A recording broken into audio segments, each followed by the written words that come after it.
Buen día a todos. Hoy vamos a hacer la inducción frente a los sistemas de gestión que tenemos en la empresa. Vamos a presentarles cuáles son las medidas que debemos tener en cuenta durante nuestra jornada laboral, cuáles son nuestros derechos en los sistemas de gestión que les voy a presentar a continuación y cuáles son los deberes que debemos tener en cuenta. De acuerdo a lo que establece la norma, nosotros tenemos 4 sistemas de gestión dentro de la empresa. En estos 4 sistemas de gestión contamos con el primer sistema de gestión, que es el sistema de gestión de calidad. La calidad es un ente primordial para poder desarrollar cada una de las actividades que estamos estableciendo dentro de la empresa, ya que nos permite brindar un servicio que sea de óptimas condiciones para poder...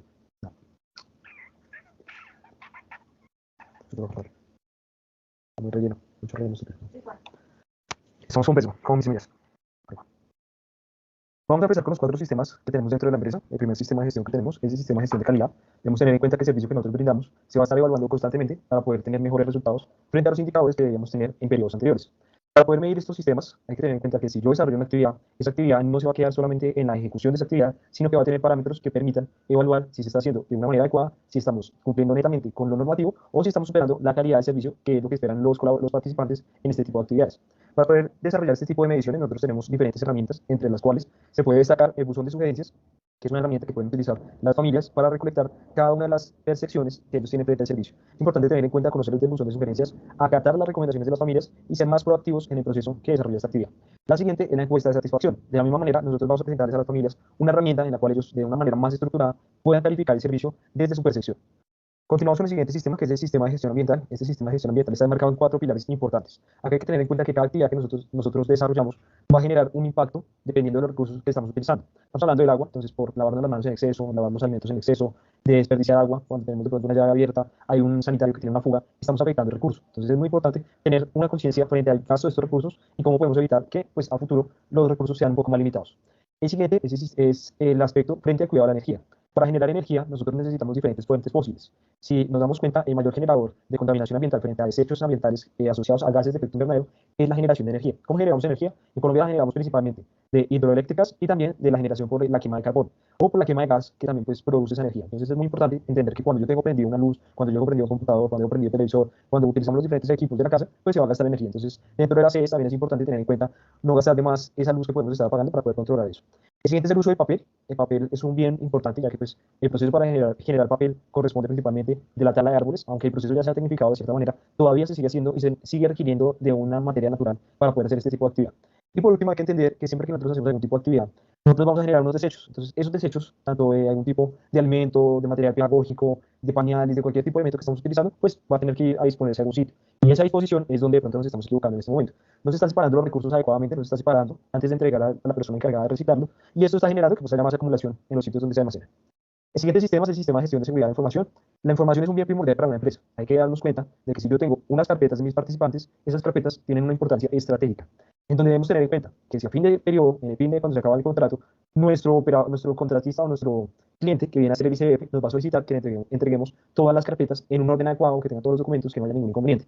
Si nosotros no respetamos y no protegemos esa información, cuando nos soliciten esa información estamos haciendo un incumplimiento, porque no le estamos entregando los materiales. Muy importante tener en cuenta esto. La siguiente medida es el tema de las bases de respaldo. No solamente se pierde la información cuando se daña, cuando de pronto se quemó, se inundó la sede, se mojaron los carpetas, se perdió toda la información.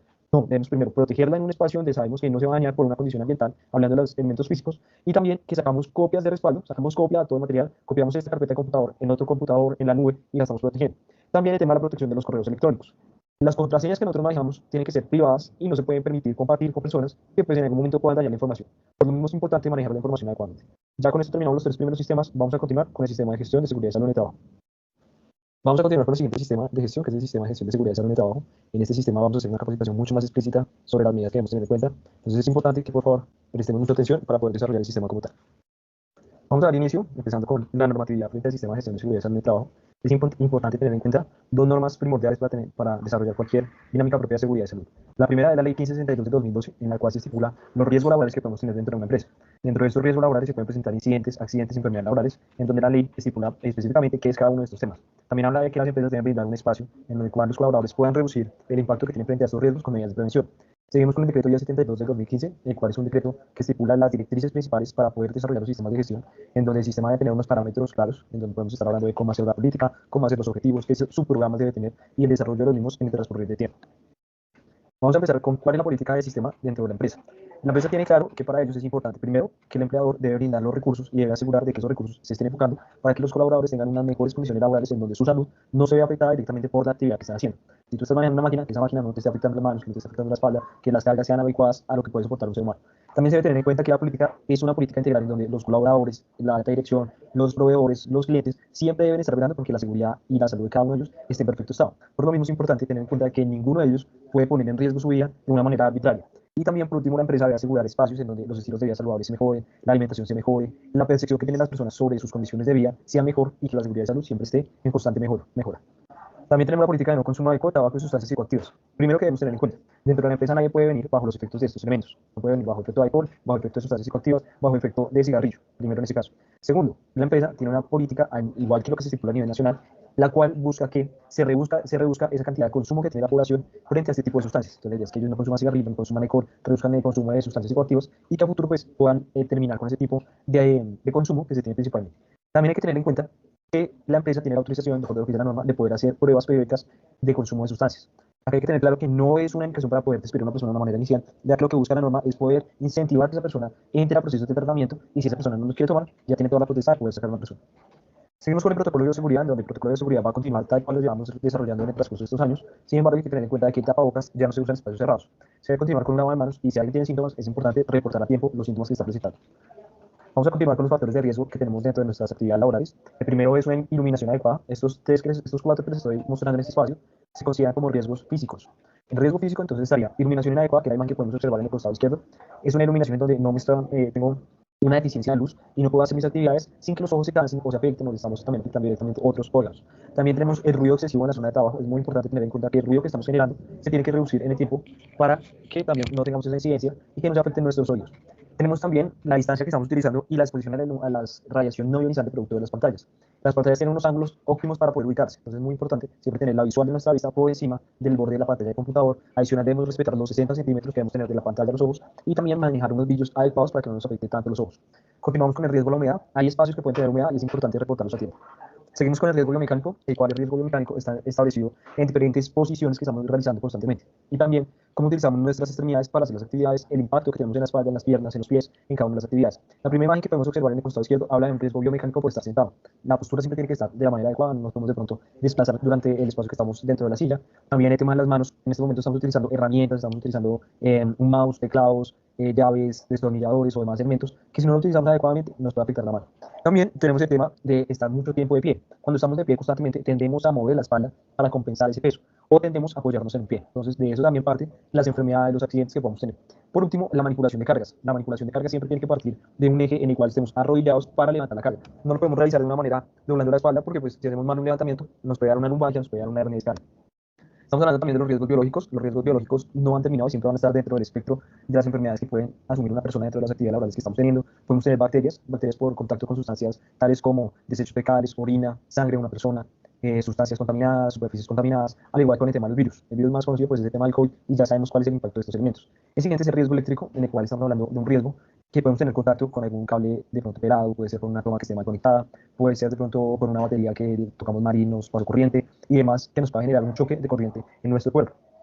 Seguimos con el riesgo psicosocial. Estamos hablando que pues, el riesgo psicosocial puede variar. En todas las empresas pueden haber riesgo psicosocial por carga excesiva de trabajo, la jornada laboral es muy larga, tenemos inconvenientes con nuestro jefe, las órdenes no son adecuadas, nos están exigiendo más, pueden haber muchos. Y es importante indicarlos en el tiempo adecuado. Cuando yo empiezo a sentir que me están afectando y estoy sintiendo alguna repercusión mental por las actividades que estoy haciendo, es momento de hablar. Y antes también es importante estar comunicando esa situación. Continuamos con el riesgo público, en el cual nosotros podemos ser sujetos a una violencia en el trabajo, nos puede golpear nuestro compañero, nos puede robar una persona externa a la sede, nos puede golpear una persona externa a nuestro trabajo y pues se pueden presentar este tipo de eventos. Riesgo por movilidad, es importante tener en cuenta las señales que estamos utilizando, las señales de tránsito. Si yo tengo que hacer desplazamientos, si yo tengo que salir de la sede, tener muy en cuenta el semáforo cuando está en rojo, la señal de tránsito, las medidas dentro de los medios de transporte. Es muy importante estar pendiente de eso para que no tengamos accidentes. Tenemos riesgo químico.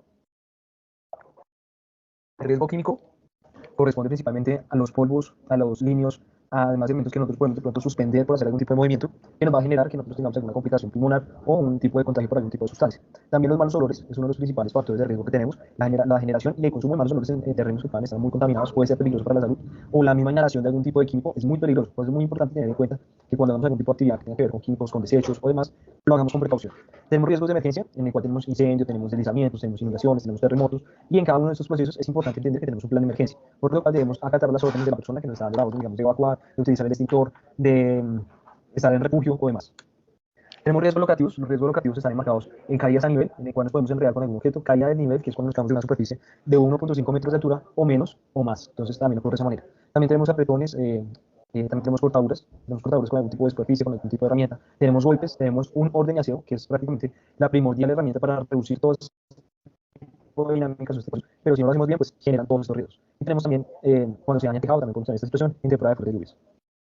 Vamos a pasar por el siguiente tema, que son los exámenes médicos ocupacionales, en donde nosotros debemos tener en cuenta que hay tres tipos de exámenes médicos que están establecidos dentro de la empresa y podríamos estar hablando de un cuarto examen que ya se les voy a explicar. El primer examen es el examen de ingreso, en donde es muy importante recibir la información clara, con veracidad, de cómo está su estado de salud. Muy importante esa nota. ¿Por qué? Nos reducimos nosotros tener que tratar a una persona a futuro que tenga alguna enfermedad y que pueda ser considerada laboral, y también se reduce la persona de tener algún tipo de malentendido por el reporte de la enfermedad. ¿A qué voy con esto? Si yo tengo una enfermedad de antes, nosotros tenemos historias clínicas. Si desde la EPS le mandan información a la ARL indicando que esa persona lleva con un proceso con anterioridad, no tiene nada que ver con la empresa haber tenido esa enfermedad.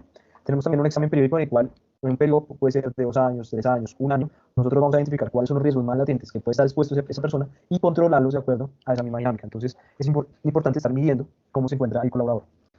Y tenemos exámenes de egreso. Entonces, los exámenes de egreso, cuando yo me voy de la empresa me va a indicar, mire, por favor, usted puede acercarse a tomarse los exámenes en tal sitio. Si yo no quiero ir a tomarme los exámenes, puede firmar un documento de consentimiento de que usted no los quiere tomar. Pero es muy importante que cuando usted salga a una empresa, si usted pronto sintió molestias, malestar o alguna situación, usted vaya a ese sitio para que le tome los exámenes y usted se cerciore de que tiene enfermedad o que no tiene enfermedad. Continuamos con el siguiente tema, que es medicina preventiva, en donde nosotros contamos con tres sistemas de vigilancia epidemiológica, en donde debemos tener en cuenta un patrón importante acá. Primero, los sistemas de vigilancia epidemiológica no son para todos, en donde tenemos uno osteomuscular, uno visual y uno cardiovascular. Nosotros debemos identificar cuáles son esas condiciones de base, y esa información me la va a brindar a mí el examen de ingreso, el examen periódico, el examen de egreso. También me lo va a indicar el autorreporte de condiciones de salud, ya más adelante se les voy a explicar cómo ustedes deben reportar su estado de salud, o cualquier tipo de incapacidad continua que me está indicando que esa persona tiene alguna enfermedad. Cuando hablamos de osteomuscular, tiene que ver con todas las enfermedades asociadas a músculos y huesos, es fácil de entender. El siguiente es el cardiovascular, que pues, es el mismo sistema cardíaco que nos permite pues, el transporte de energía, de nutrientes, de sangre por todo el cuerpo, y también estamos hablando del sistema visual. Entonces, las enfermedades que estén asociadas a cada uno de estos sistemas nos van a indicar, por favor, ingrese a esa persona a un sistema de vigilancia epidemiológica. Ese sistema de vigilancia epidemiológica, ¿qué nos va a permitir? Primero, poder informar constantemente a las personas de qué medidas deben tomar, temas de nutrición, temas de deporte, temas de estilos de vida saludable, seguimiento de cómo está su proceso médico, si ha ido al médico, si lo ha descuidado, si ha estado asistiendo con su especialista, y reducir también esa incidencia que tiene esa enfermedad en las operaciones laborales continuas que tenemos dentro de la empresa.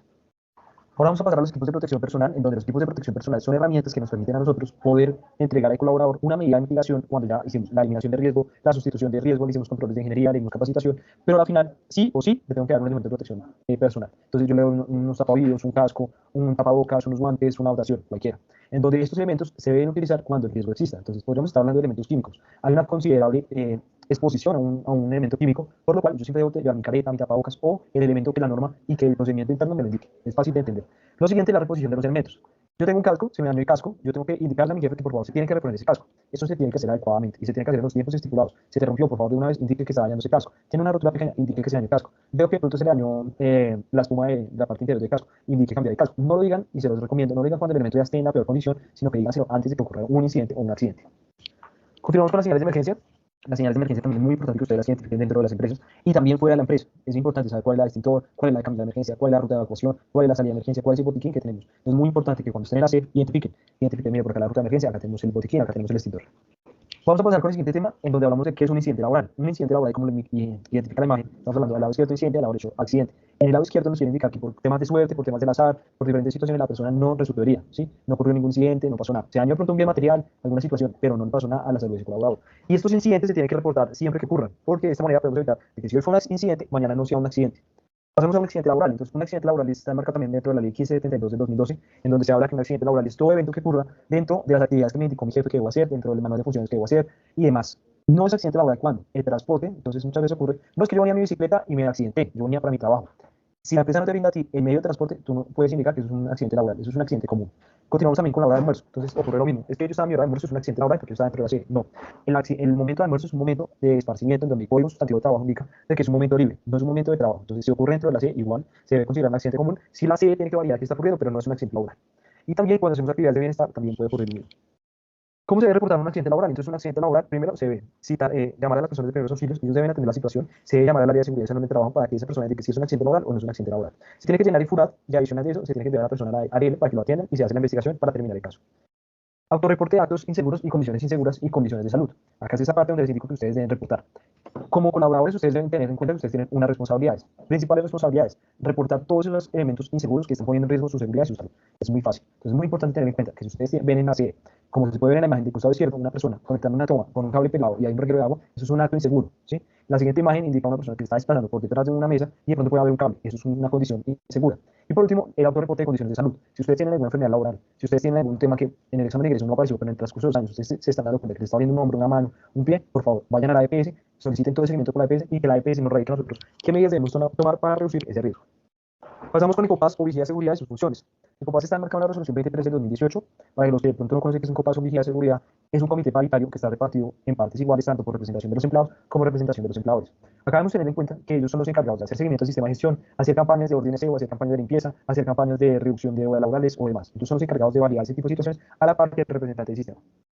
Pasamos al Comité de Convivencia Laboral y sus funciones, en donde debemos tener en cuenta primero qué es acoso laboral. El acoso laboral está marcado en la Ley 1010 del 2006, que divide 6 tipos de acoso laboral. El primero es maltrato laboral, en donde ustedes pueden observar en la imagen izquierda superior, se está maltratando a la persona, se le está gritando, se le está golpeando y demás. El siguiente es un entorpecimiento laboral, que ustedes pueden observar en la parte de abajo, en donde podemos observar que los compañeros le están dañando toda la información, no le quieren colaborar, no le quieren brindar ninguna herramienta y esto va a afectar a que la persona sienta que no está bien en ese trabajo, que no va a servir para ese trabajo y es más fácil salirse y terminar la actividad. El siguiente es una persecución laboral en la cual pueden verse en la parte de arriba derecha, en la mitad de la imagen, en donde se ve al jefe indicándole al colaborador que porque no hizo esas actividades, que porque le faltan más actividades, que debemos asignarle, y el jefe tiene un compañero que está en el mismo cargo que ese colaborador y no le envía ninguna información. Es más fácil para él asignarle a esa persona que cree que se vaya y cansarlo. La siguiente es la inequidad laboral, en donde puede ser que yo como compañero no le quiera, primero no solamente es dinero, sino también puede ser trabajo. Entonces, yo como compañero no le quiero colaborar y le asigno tareas a esa persona. Eso también puede ocurrir. El siguiente es discriminación laboral, en donde si tú tienes un género, una raza, una religión, nadie te puede discriminar. Es muy importante tener en cuenta, nadie lo puede discriminar. Y el siguiente es desprotección laboral. Entonces, yo no le brindo las herramientas, yo lo envío a tal sitio, de pronto lo pueden robar, lo pueden maltratar. Entonces, es muy importante tener en cuenta eso. ¿Cómo se maneja el acoso laboral? Es importante tener en cuenta que el acoso laboral es algo que tiene que ser repetitivo. No puede ser de que hoy me diga una palabra y ya eso es acoso laboral, sino que tiene que ser repetitivo. Lo siguiente es que se le tiene que hacer un seguimiento y se tiene que escuchar a las personas. Las personas que cometen acoso laboral no es solamente la persona directamente que le está diciendo feo, gordo, cualquier palabra, sino que si yo tengo un grupo de trabajo y como grupo de trabajo nos hacemos, en la palabra más coloquial, nos hacemos los locos y no queremos reportar esa situación, pues empezamos a generar también acoso laboral.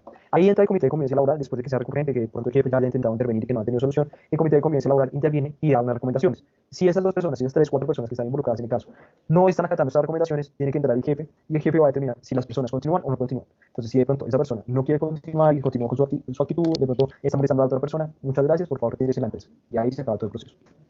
Vamos a pasar con el siguiente tema, que es el tema de qué hacer en caso de emergencia. Entonces, es muy importante tener en cuenta que nosotros tenemos diferentes herramientas para poder controlar una emergencia. La primera de ellas es el extintor. Entonces, como se puede ver en la imagen, el extintor tiene en su manómetro diferentes presiones. Si está en la zona verde, está cargado. Muy importante tener en cuenta eso. La siguiente, que cuando se va a utilizar, primero se agite, después de eso se quite seguro, después de eso se apunte a la base del incendio y terminamos con el tema de pues, apretar la perilla.